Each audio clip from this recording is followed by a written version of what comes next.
Live from KSAT 12, the Nightbeat starts right now. Caught off guard but not unarmed, a San Antonio homeowner takes on a would-be burglar.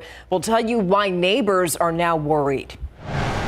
Plus, vaccines for kids under 5 years old, why the wait may almost be over, and what one nurse is seeing among kids and also hearing from their families. And a canine crisis, the problem that local rescues and shelters are trying to solve as they struggle to meet a growing need. But first, tonight, the Bexar County Sheriff's Office is asking for your help in the search for a teenager. 15-year-old Hazel Contreras was last seen on Monday around 4 p.m. at a school in the 11,000 block of Culebra Road. She's described as being 5'4", weighing around 125 pounds, with brown eyes and pink-orange hair. She was last wearing a black tank top and gray pants. Anybody with information on her whereabouts is asked to call the sheriff's office. That number is 210-335-6000. Lots of questions tonight after a break-in turned deadly shooting at a San Antonio home. Police say that a woman shot and killed a man who tried to break into her home last night on Cashmere Place near Callis Avenue. That's on the city's southeast side. The night team's John Paul Barajas spoke with neighbors who are worried about their own families and homes. That's why we moved here. Park's right next door. Go over there and play. That's the idea. But bad things happen. And I bought this house because there was a park behind. And this park behind homes on Cashmere Place became an entry point for a would-be burglar Thursday night. It appears the man walked through an opening in the fence and tried to force his way into a back door. First thing we heard was the gunshot, and it was one. And then a few, maybe within a minute, a second one popped out. The homeowner, a woman home alone with 3 children, shot the man in the chest, killing him. Nearly 24 hours later, neighbors are thinking about what if it happened to them. I feel for the people that live in that house because I do. The fear and the adrenaline that was going in. In case that we need to see something, and we didn't have any camera in the back, so we couldn't see anything back there. We just aimed it to the front. Is that backyard camera something that you're contemplating now? Actually, it's already been done. Now, we haven't been able to get a hold of the homeowner here who shot the suspect, but at last check, she is not facing any charges. As for the suspect, the medical examiner has not identified him yet. John Paul Barajas, KSAT 12 News. John Paul, thank you. More trouble tonight for the man accused of killing a canine from the Bexar County Sheriff's Office 3 years ago. So according to Bexar County jail records, 38-year-old Matthew Mireles is now charged in 2 separate indictments with possession of a deadly weapon in a penal institution. Investigators say that back in February, Mireles carried a metal shank into the Bexar County Adult Detention Center. Now, the new charges are third-degree felonies, and they carry up to 10 years in prison.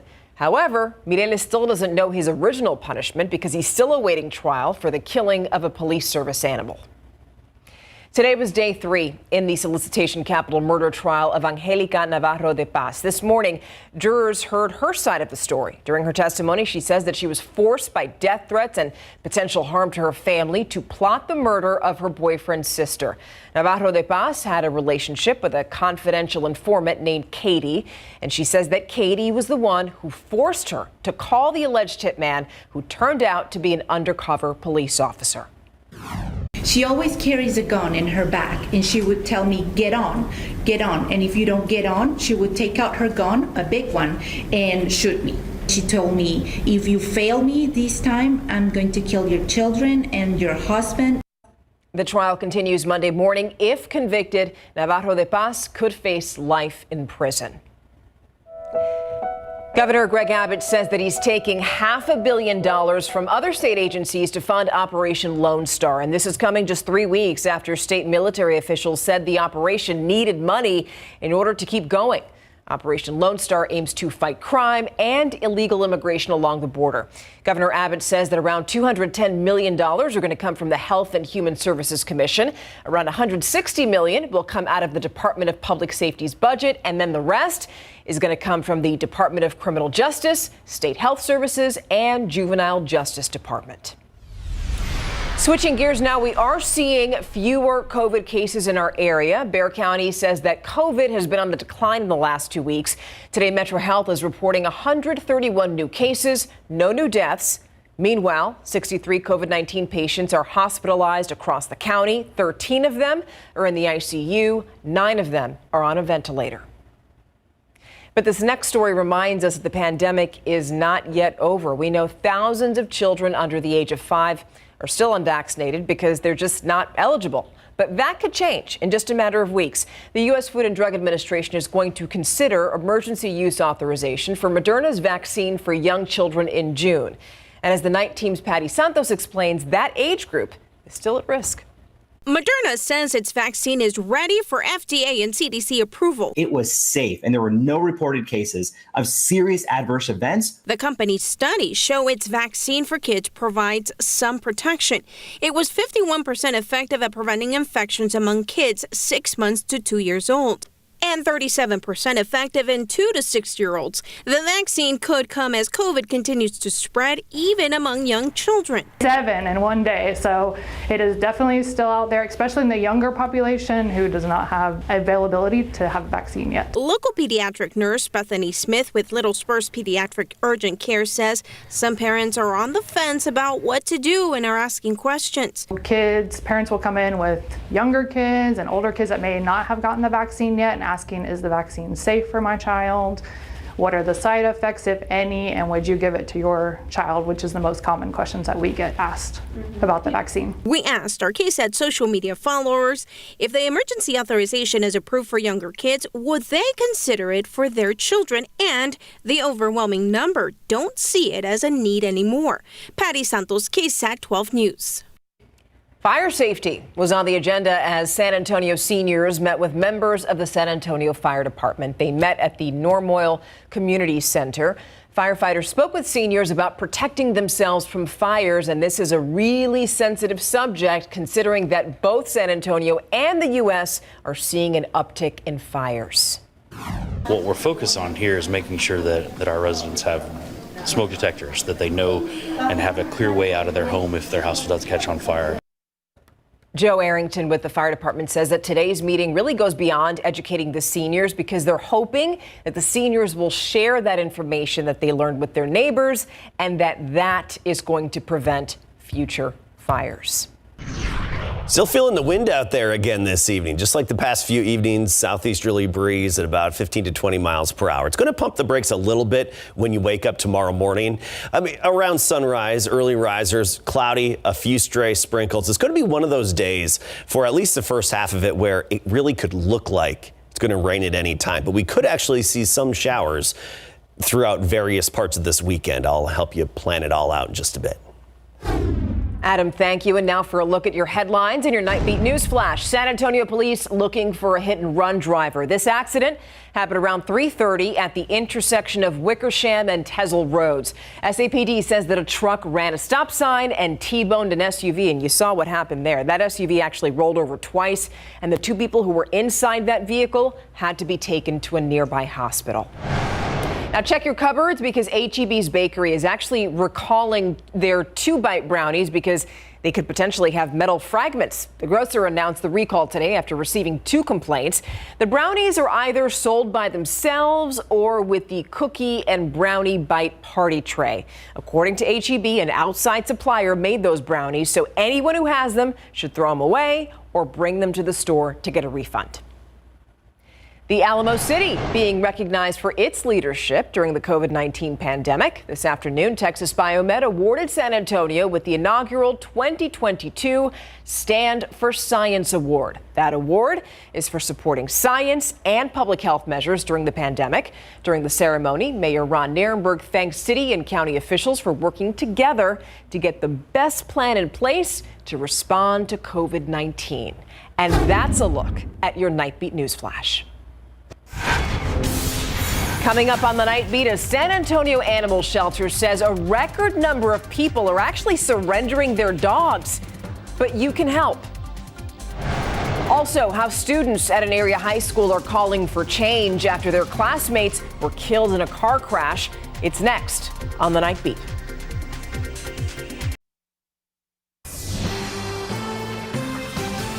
Welcome back. Students at Johnson High School are pushing for change after 2 of their classmates were killed in a crash at the beginning of the year.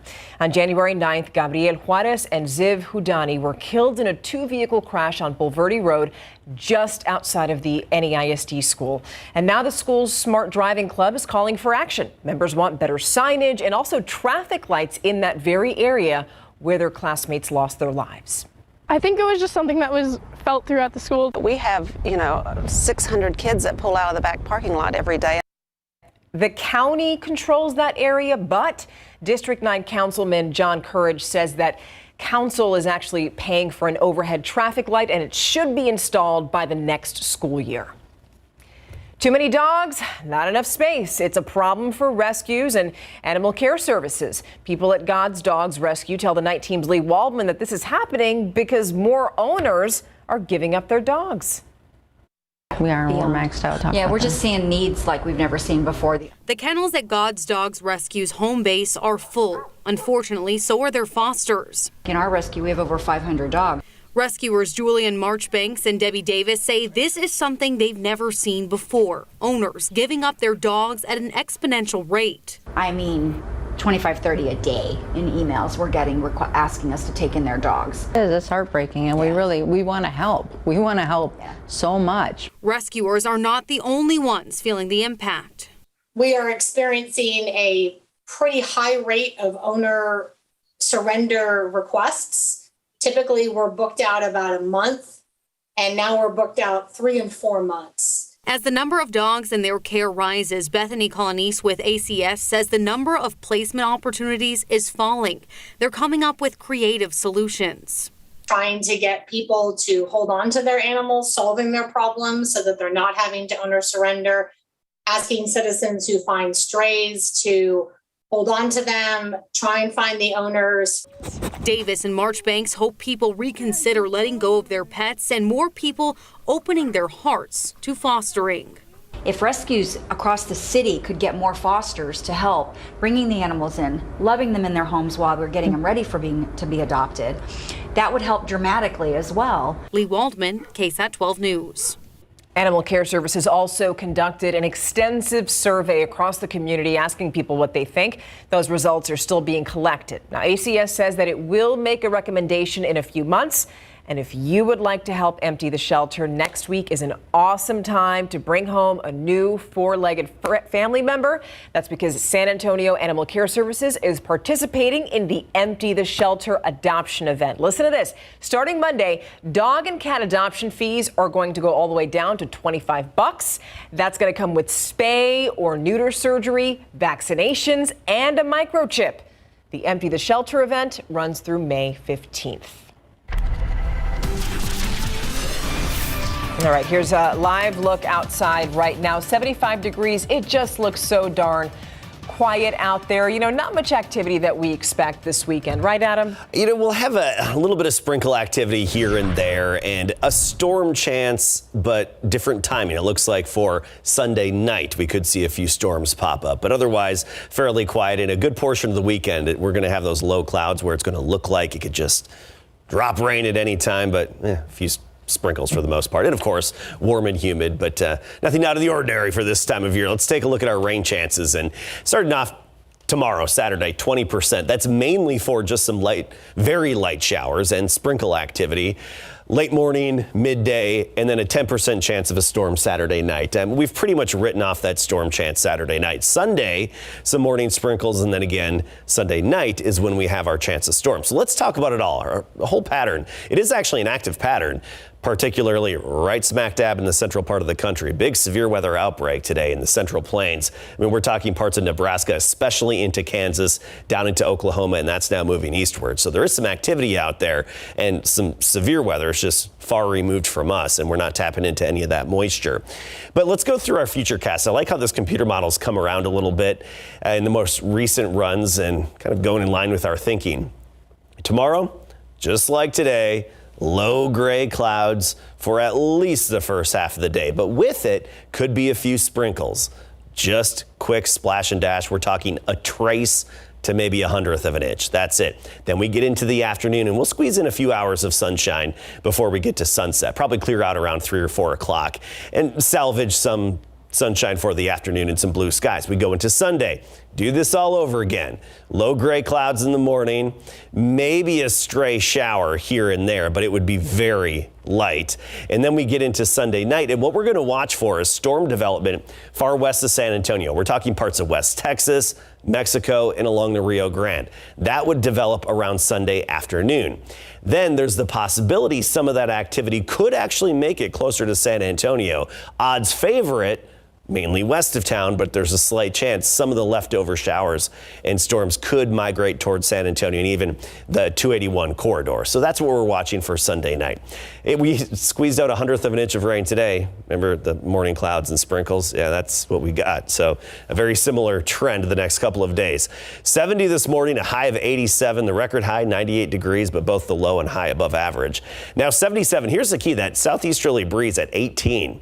We've got that noticeable wind. It's going to be that way all night long, but it's not going to be as strong during the day tomorrow. Let's talk temperatures.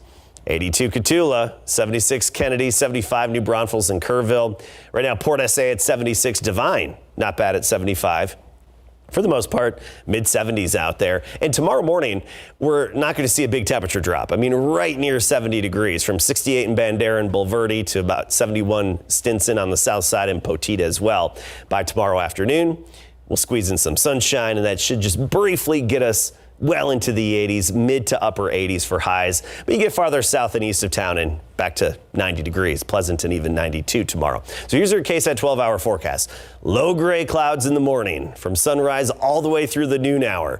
And just a few sprinkles, maybe a very light shower. Another 1/100 of an inch, that's about it. Then by the afternoon, 3, 4 o'clock, we start to see some more blue in the sky, get some sunshine. 87 degrees, the high temperature. Temperatures aren't going to change much throughout the weekend. Mornings near 70, afternoons upper 80s to near 90. There's that 30% chance of those storms. That would be Sunday evening on into Sunday night. It's one of those wait and see kind of game time things that we'll keep an eye on and keep you updated. Otherwise, no other real widespread rain opportunities. All right, Adam, thank you.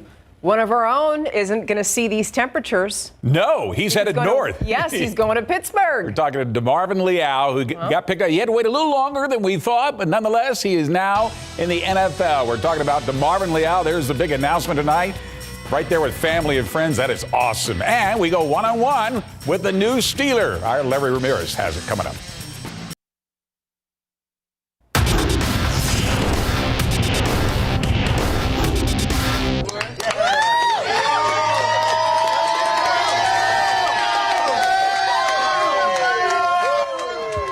Let the celebration begin with his family and friends here in San Antonio. May have had to wait to the third round, but San Antonio's own DeMarvin Leal selected tonight in the NFL Draft.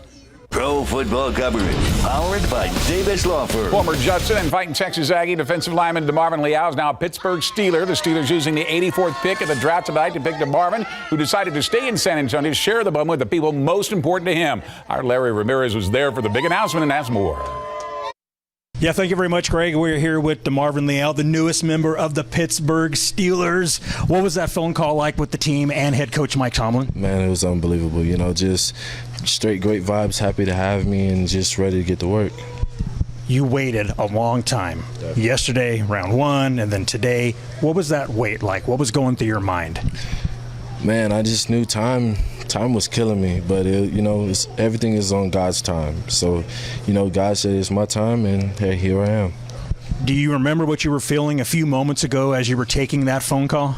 I was really looking up at the sky, but I was just waiting. I've always, moms, grandma, everybody, family, if it's God's will, it's gonna happen.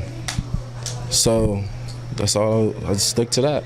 And you have your family here, your loved ones.